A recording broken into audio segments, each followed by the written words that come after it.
दोस्तों, मैं आपको इस वीडियो के माध्यम से एक ऐसी चीज, एक ऐसी कॉन्स्पिरेसी, ऐसा षड्यंत्र मैं आपके ध्यान में लाना चाहता हूं जो मुझे लगता है कम से कम कि बहुत सी बातें हर बार सुनाई देती हैं हमें फेमिनिज्म के नाम पर, महिला सशक्तिकरण के नाम पर, और न जाने क्या क्या। ये सारी कॉन्स्पिरेसी आके एक ही जगह पर अटकती है। मैं बताऊंगा आपको वीडियो के बीच में, कभी तो भी बताऊंगा कि ये कॉन्स्पिरेसी कहां आकर कैसे अटक जाती है। मैं अगर अभी बताऊंगा तो वो वीडियो की एक डायरेक्शन अलग चली जाएगी, इसलिए मैं उसको बीच में या लास्ट में कहीं बताऊंगा कि वो कॉन्स्पिरेसी एक ही जगह आकर क्यों अटक जाती है। हर बार हम ये देखते हैं कि अभी विकास शर्मा, जी न्यूज का एंकर, मैं यदि नाम नहीं भूल रहा हूं तो विकास शर्मा है ना, विकास शर्मा ही शायद उनका नाम है, मैं और सर्च कर लेता हूं। तो विकास शर्मा की अभी डेथ जो हुई, वो सुसाइड किया उन्होंने, रिपब्लिक भारत के, सॉरी रिपब्लिक भारत के है, जी न्यूज के नहीं, हाँ रिपब्लिक भारत के है। तो उनका वीडियो भी आपने देखा होगा कि मैं आपके लिए जरूर आवाज उठाऊंगा, और खाना खाते हुए उन्होंने अपनी पीड़ा बताई कि रोटी भी थोड़ी सूख गई है, थोड़ी सी है, पर मैं अभी बनाने का समय नहीं है और ना ही मुझ में इतनी वो कैपेसिटी बची है थकने के बाद। तो ठीक बात है, उसमें कोई दिक्कत नहीं है। लेकिन उसके बाद उनका जो गुड बाय था, और आंखों में आंसू भी आए थे, वो सारी चीजें, तो सुसाइड किया है उन्होंने। और उसके बाद मालूम चला है कि उनकी बहन ने बताया है कि इनकी जो पत्नी है, इन्होंने गंभीर इन पे आरोप लगाए, और कुछ ट्विटर के माध्यम से भी लोगों ने बताया, इनके अपने लोगों ने बताया है कि इनके पर, इनकी बेटी के खिलाफ, बेटी मतलब इनकी बालिग नाबालिग बेटी, मुझे तो नहीं पता कितनी बड़ी है, वो बेटी के खिलाफ पॉस्को लगवा दिया। बताइए, कोई बाप अपनी बेटी के साथ कोई गलत आचरण करेगा क्या? इतना जिम्मेदार व्यक्ति है कि आप किस तरह से ऐसे आरोप लगा सकते हैं किसी के ऊपर। तो मुझे नहीं पता विकास शर्मा जी के ऊपर पॉस्को है या क्या है, क्योंकि ट्विटर के माध्यम से ये हमारे संज्ञान में आया था, इसलिए मैं आप लोगों को बता रहा हूं। अब मैं आपसे बात करता हूं फेमिनिज्म की। क्यों हमारे यहां सिर्फ महिलाओं के सशक्तिकरण की बात क्यों की जाती है? पुरुष का सशक्तिकरण क्यों नहीं हो सकता? क्या आपको लगता है पुरुष क्या इतना वीर बहादुर है? यदि आपको ऐसा लगता है पुरुष इतना वीर बहादुर है, तो फिर मुझे यह बताइए, तो उसके सरपरस्ती में जो एक परिवार रहता है, पुरुष की दबंगई जो रहती है, पॉजिटिव मैनर में, दबंगई मतलब पुरुष प्राकृतिक तौर से भी उसके कंधे चौड़े होते हैं, महिलाओं के थोड़े कंधे कम शक्ति दी है, भुजाओं में ताकत होती है, महिलाओं की अलग कैपेसिटी क्वालिटी होती है, तो दोनों के शरीर रचना अलग है, तो दोनों के अपने अपने काम है। तो इस तरह से हम दोनों को तो ऐसे कंपेयर नहीं कर सकते ना कि महिला जाके, और आजकल तो सारे ही ट्रेन चला रही हैं, फाइटर जेट चला रही, नासा में है, सब कुछ हो रहा है उनका साथ। तो ऐसे नहीं है कि महिलाओं के साथ ऐसे कोई भेदभाव किए जा रहे हैं, लेकिन प्रकृति ने जो अंतर किया है, वो सारे अंतर जो है वो सामने आ रहे हैं। तो जो अंतर है वो सामने आते हैं, उसके अनुसार वो सारे काम किए जाते हैं। तो अब इसको हम फेक फेमिनिज्म या महिला सशक्तिकरण के नाम से अगर हम इसको डिस्ट्रॉय वन वे में, एक ही तरफा अगर हम इसको खत्म करने की कोशिश करेंगे, तो ये भारतीय समाज, स्पेशली मैं बोल रहा हूं हिंदू परिवार को तोड़ने की कहीं कॉन्स्पिरेसी तो नहीं है। क्योंकि यही सारे जो कानून है, मैं आपको बता रहा हूं, यूएन की ट्रीटी में 1989 में, सन 1989 में यूएन की ट्रीटी में साइन किया गया भारत की तरफ से, इसमें सिर्फ महिलाओं के अधिकार की बात की गई है।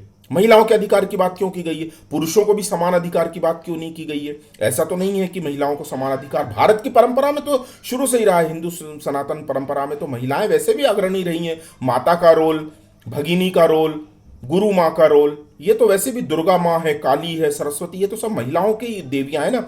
महिलाएं देवियां, महिलाओं को सम्मान दिए बिना ये देवियां कैसे आ जाती सनातन संस्कृति में? तो यहां पर एक ट्रीटी ये की गई थी, इसमें दो बार ट्रीटी की गई, 1989 में एक बार ट्रीटी की गई और दोबारा 1990 में की गई। दोनों ही ट्रीटियों में मक्कारों ने पुरुषों के सम्मान की बात नहीं कही, पुरुषों के अधिकार की बात नहीं कही, पुरुषों के स्वाभिमान की बात नहीं कही। वन वे एक ट्रैफिक दिया कि सिर्फ महिलाओं के अधिकार के लिए हम लड़ रहे हैं। कहने सुनने में ये बात बहुत अच्छी लगती है, लेकिन असल में ये, मैं कह रहा हूं, भारतीय समाज तो बहुत बड़ा समाज होता है। मेरा तो यहां पर सीधे सीधे कहना है, हिंदू समाज के खिलाफ एक तरफा ये कार्रवाई करना और एक तरफा ये तोड़ना, क्योंकि पिता, पति, भाई चचेरा हो, ममेरा हो, मामा हो, ताया हो, ताऊ है, या हमारे समाज में ये सारे जो पुरुष हैं ये अपनी एक विशिष्ट जगह रखते हैं। हमारे समाज को इतना कलुषित किया गया है कि किसी रिश्ते का नाम लेने से पहले भी व्यक्ति 2 बार सोचता है। ये सब बॉलीवुड या कल्चर है, ये भांड बॉलीवुड या कल्चर, जो अरेबिक इस्लामिक कल्चर जो हमारे यहाँ जबरदस्ती घुसेड़ा गया, डाला गया है, इंजेक्ट किया गया है। ये सब इस वजह से हुआ है कि किसी भी बहन बेटी के साथ, बिटिया के साथ अगर किसी मामा ताया ऐसा नाम लो तो नाम लेना ही गुनाह हो जाता है। ऐसा थोड़ी होता है। हमारा अपना समाज है, हमारे अपने मूल्य है। 5 पीढ़ियां हम गोत्र में बचाते हैं।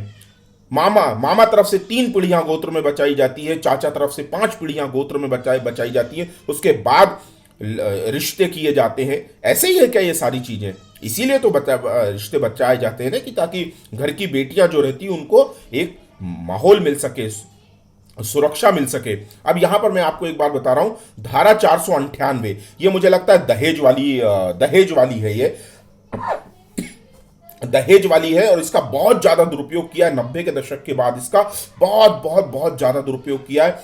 अच्छे खासे जो सीधे भैया भाई साहब जिनको बोला करते थे हम लोग, बहुत लोगों के नजर में आए होंगे, रातों रात वो परिवार ही खत्म हो गए। कोई दुष्टा आ गई, किसी के बहकावे में आ गई, उसने ये दहेज खिलाफ ये लगा दिए, दहेज विरोधी प्रताड़ना के, और वो पूरा परिवार चला गया। और उनके मतलब, अब देखिए यहां पर अगर मान लीजिए वन वे में एक ये हो जाती है, FIR हो जाती है, मतलब आरोप लगा दिए जाते हैं कि सेक्सुअल हरासमेंट के या इस तरह के, तो कोई धारा है अभी ज्योति तिवारी जी नीरज अत्री जी के शो पर है यूट्यूब पे, और राजीव मिश्रा जी, आप वो वीडियो देखिएगा, मैं लिंक डाल दूंगा, आपको देखिएगा। वो ये कह रही हैं कि हमारे समाज में पुरुष का एक अपना ही महत्व है। और ये धाराएं भी बता रहा हूं, वो कौन सी धाराएं हैं। एक तो 498 मैंने आपको बता दी, और दूसरी धारा मुझे ध्यान में नहीं आ रही है कौन सी धारा है, तो वो धारा आएगी तो मैं और नीचे सब्सक्रिप्शन कमेंट में लिख दूंगा। ये धाराओं का इतना अनुचित प्रयोग इस्तेमाल किया गया है। तो ये उसमें एक बात और यहां पर क्या है कि जब ये आरोप लगाए जाते हैं तो 6 महीने तक बेल नहीं होती है। 6 महीने तक किसी पे भी आरोप लगा दिए जाए, वो बाद में निर्दोष साबित होगा, तो 6 महीने तक क्या गई उसकी डिग्निटी गई। अगर सरकारी नौकरी में हुआ तो नाक रगड़ते रह जाएगा, फिर प्राइवेट ग्रूमिंग में हुआ तो उसका सारा नौकरी चली जाएगी, व्यापार हुआ तो व्यापार चला जाएगा, सम्मान का तो बट्टा लग गया। तो इस तरह की चीजें हमारे समाज को तोड़ रही हैं, हमारे परिवारों को तोड़ रही हैं। इनका विरोध किया जाना चाहिए। यहां मैं आपसे मेरा यहां से यही आग्रह होगा, जितने लोग भी वीडियो के माध्यम से मुझसे जुड़े हैं वो ज्यादा से ज्यादा इसको शेयर करें, और अपनी बात अपने वीडियो, यही बात अगर आप अपने वीडियो के बना के भी कह सकते हैं तो कोई आपत्ति नहीं है, आप बनाएं। ये हमारे भारतीय समाज की, भारतीय परंपराओं की, और उसके भी आगे हिंदू परिवारों की, हिंदू समाज की, और एक पिता की, पति की, भाई की, मामा ताया ताऊ, जितने भी पुरुष दादा हैं, ये सब हमारे स्तंभ हैं हमारे परिवारों के। हम इनको ऐसे किसी फेक फेमिनिज्म की भेंट नहीं चढ़ने दे सकते। ऐसे हम विरोध करेंगे।